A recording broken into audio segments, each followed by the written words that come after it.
Madam இறந்த அந்த காலகட்டம் வந்து ஒரு அசாதாரண சூழ்நிலை அது. அந்த அசாதாரண சூழ்நிலையை பற்றி எல்லாரும் பேசுகிற மாதிரி தான் வந்து சினிமாவில் இருக்கிறவங்களும் பேசியிருக்காங்கன்னு தான் நான் பார்க்குறேன். ஒரு சோஷியல் மீடியாவை எடுத்துக்கிட்டிங்க அப்படின்னா வந்து எத்தனை மீம்ஸ் போடுறாங்க. யார் போடுறாங்க?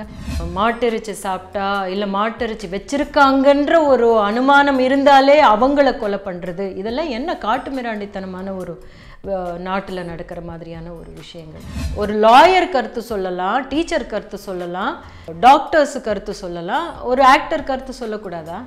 ஒரு ஜெனரேஷனை ஃபுல்லாகவே வந்து நம்ம பயமுறுத்தி வச்சுருக்கோம். அந்த பயமுறுத்துறதுக்கு வந்து இன்னொரு எக்ஸ்ட்ராவாக இன்னொன்று வந்திருக்குன்னா அது நீட்.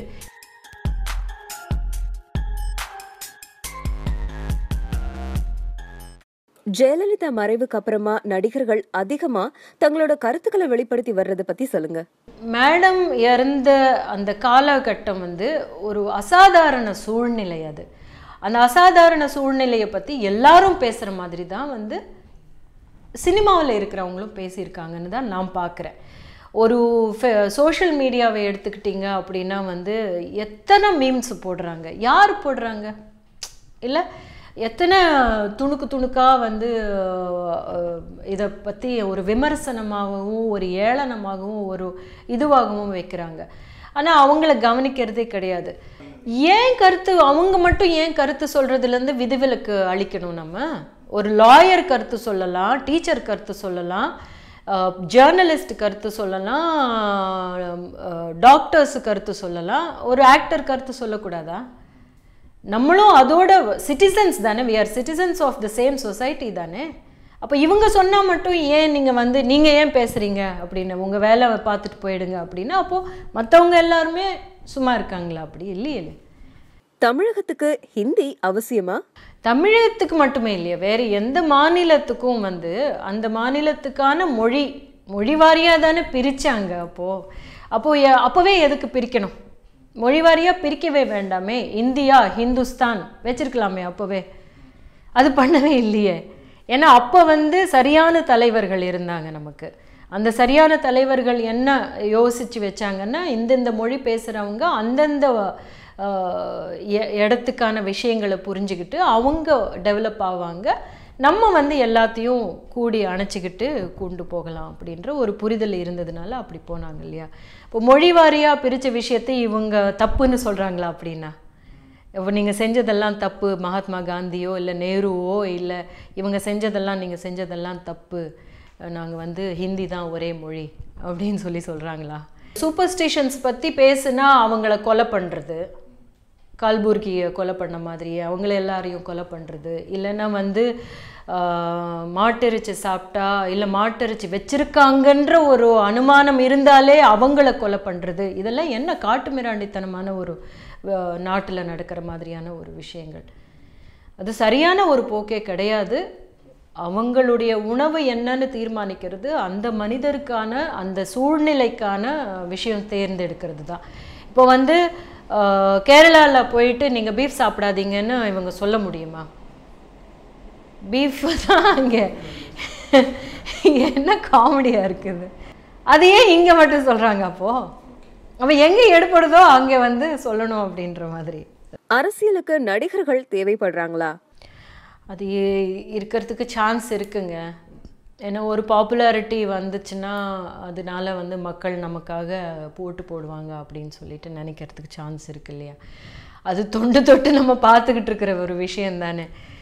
அண்ணாலேருந்து ஆரம்பித்து அரசியல்னால் நம்ம மக்கள்கிட்ட பேசுகிற விஷயம் மட்டுமே பத்தாது, நம்ம நாடகம் மூலமாக மக்கள்கிட்ட நம்ம இன்னும் கொஞ்சம் எடுத்து சொல்லலாம் அப்படின்னு நாடகம் எழுதினாங்க. நாடகத்தில் நடித்தவங்களை கொண்டு வந்து மேடை ஏற்றி பேச வச்சாங்க.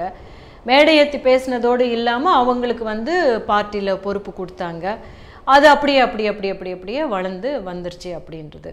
அப்போது இது நான் என்ன நினைக்கிறேன்னா, நாட் ஜஸ்ட் ஆக்டர்ஸ் இல்லையா. இப்போ வந்து நீங்கள் பார்த்தீங்கன்னா நிறைய judges are coming in to politics. அப்புறம் வந்து போலீஸில் வந்து ரிட்டையர் ஆனவங்க, போலீஸ் ஃபோர்ஸ்லேருந்து நிறைய ஐஏஎஸ் ஆஃபீஸர்ஸ் எல்லாம் வராங்க. இப்போ எல்லா இடத்துல இருந்தும் கூட வந்து கொஞ்சம் பாப்புலாரிட்டி இருக்கிறவங்கள தன்னுடைய பார்ட்டிக்குள்ளே இழுக்கணும், இல்லைன்னா தன்னுடைய பார்ட்டிக்கு ஒரு பலமாக சேர்த்துக்கணும்னு நினைக்கிறது நடந்துக்கிட்டு தான் இருக்குது. அதில் அதிகமாக வந்து சினிமா அப்படின்னா பிகாஸ் பாப்புலாரிட்டி இஸ் மோர் அப்படின்றதுனால இருக்கிறதுக்கு சான்ஸ் இருக்குது. நீட் தேர்வு எழுதின மாணவர்கள் எல்லாம் ஹேண்டில் பண்ண விதம் சரிதானா? முதல்ல வந்து நீட் எக்ஸாம் நமக்கு தேவையில்லை அப்படின்றது நிறைய அறிஞர்கள் சொல்லிகிட்டு இருக்கிற கருத்து. நான் வந்து அதை பற்றி யோசித்த போது அது உண்மையான ஒரு விஷயமா எனக்கு தோணுது. என்னென்னா, நம்மளுடைய பாடத்திட்டங்களே வேறையாக இருக்குது. ஒரு பாடத்திட்டத்தில் படிச்சுக்கிட்டு வந்த ஒரு ஸ்டூடெண்ட்டுக்கு வந்து நீங்கள் வேறு மாதிரியான பாடத்திட்டத்துக்கான ஒரு கொஸ்டின் கொடுக்கும்போது எந்த விதத்தில் அந்த ஸ்டூடெண்ட் ப்ரிப்பேர் ஆவாங்க அப்படின்றது கஷ்டமான ஒரு நிலைமை. செகண்ட் வந்து இதனால நிறைய கோச்சிங் சென்டர்ஸ் எல்லாமே ஆரம்பித்து ஏற்கனவே வந்து குழந்தைங்கள எல்லா விதமான குழந்தைங்க இருப்பாங்க. நல்லா படிக்கிற குழந்தைங்க இருப்பாங்க, நல்லா எல்லாத்தையும் சமாளிக்கக்கூடிய குழந்தைங்க இருப்பாங்க. சில பேருக்கு வந்து ரொம்ப கஷ்டப்பட்டு படிச்சுட்டா வந்துடும் அப்படின்னு நினைக்கிற குழந்தைங்க இருப்பாங்க. அவங்கள எல்லாரையுமே வந்து ஒரு விதமான ஒரு ஸ்ட்ரெஸ்ஸுக்குள்ளே போடுறோம் அப்படின்னு. நம்ம ஒரு பக்கம் என்ன சொல்கிறோம், 11th 12th இதெல்லாம் பண்ணும்போது நீ ஜாலியாகவே எல்லாத்தையும் பாரு, நீ வந்து எந்த விதமான மன அழுத்தத்துக்குள்ளேயும் போகாத, நீ வந்து இது வந்து this is not the end of life அப்படின்னு ஒரு பக்கம் குழந்தைங்களுக்கு தைரியம் சொல்கிறோம். ஏன்னா அந்த ரிசல்ட் வர்ற நேரத்தில் எத்தனையோ தற்கொலைகள் குழந்தைங்களுக்கு தெரியாமல் வந்து அவங்கள ஏன்னா அவ்வளோ பயமுறுத்தி வச்சிருக்கிறதுனால தான் இந்த மாதிரியான ஒரு தீர்மானம் எடுக்கிறாங்க குழந்தைங்க.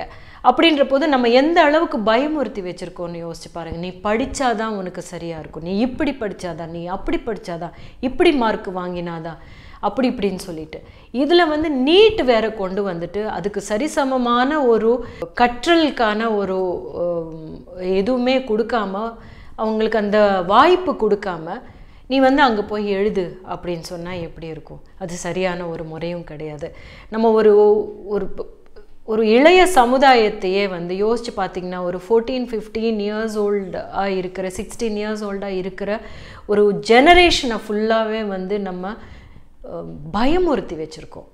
அந்த பயமுறுத்துறதுக்கு வந்து இன்னொரு எக்ஸ்ட்ராவாக இன்னொன்று வந்திருக்குன்னா அது நீட்டு. இருக்கிறத எடுத்து களையுங்க அப்படின்னு சொல்கிற இடத்துல நீட்டுன்னு இன்னொன்று வந்து கொண்டு வந்து திணிக்க வேண்டாம் அப்படின்னு தோணுது எனக்கு. அப்புறம் இந்த கையாண்ட விதம், என்ன கிரிமினல்ஸ் எல்லாம் வெளியே விட்டுக்கிட்டு இந்த மாதிரி குழந்தைங்கள போய் கிரிமினல்ஸ் மாதிரி ட்ரீட் பண்ணுறது என்ன? எத்தனை க்ரைம் பண்ணிகிட்டு இருக்கிறவங்கெல்லாம் வெளியே சுற்றிக்கிட்டு இருக்காங்க, கோடியாக சுருட்டி வச்சுருக்கிறவங்க எல்லாம் வந்து ஜாலியாக சுற்றிட்டு இருக்காங்க. சொல்லுங்கள் குழந்தைங்களுக்கு வந்து நீங்கள் சொல்லுங்கள். சில குழந்தைங்க நினைக்கலாம் காப்பி அடிக்கிறதுக்கு இந்த இதெல்லாம் இருக்கும், இந்த மாதிரியெல்லாம் நீங்கள் வந்து அவங்கள வேறு விதத்தில் கையாள வேண்டியிருக்கு. குழந்தைங்களுக்கு வந்து நம்ம சரியாக கையாள தெரியலன்னு நினைக்கிறேன். அது வந்து ஆசிரியர்கள்லேருந்து ஆரம்பித்து இப்போ அரசாங்கமும் இந்த மாதிரியான ஒரு இடத்துக்கு போயிடுச்சு அப்படின்றது I don't think it's right. உலகமெங்கும் பரவி இருக்கும் தமிழ் நெஞ்சங்களே, உங்கள் பகுதிகளில் நடக்கும் நிகழ்வுகள், போராட்டங்கள், பிரச்சனைகள், அதிகாரிகளின் அலட்சியத்தால் புறக்கணிக்கப்பட்டுள்ள திட்டங்கள், லஞ்ச புகார்கள் மற்றும் சமூக அவலங்களை இந்த உலகிற்கு வெளிச்சம் போட்டு காட்ட விரும்புகிறீர்களா? உங்கள் செல்போன் மூலமோ அல்லது தங்களிடம் இருக்கும் கேமரா மூலமாகவோ பிரச்சனைகளை வீடியோவாக பதிவு செய்து எங்களுக்கு அனுப்புங்கள். உங்கள் பகுதி பிரச்சனைகளை உலகுக்கு வெளிச்சப்படுத்தி அப்பிரச்சனைகள் நீங்க வழி செய்வதுடன் உங்களுக்குரிய சன்மானத்தையும் வழங்குகிறோம்.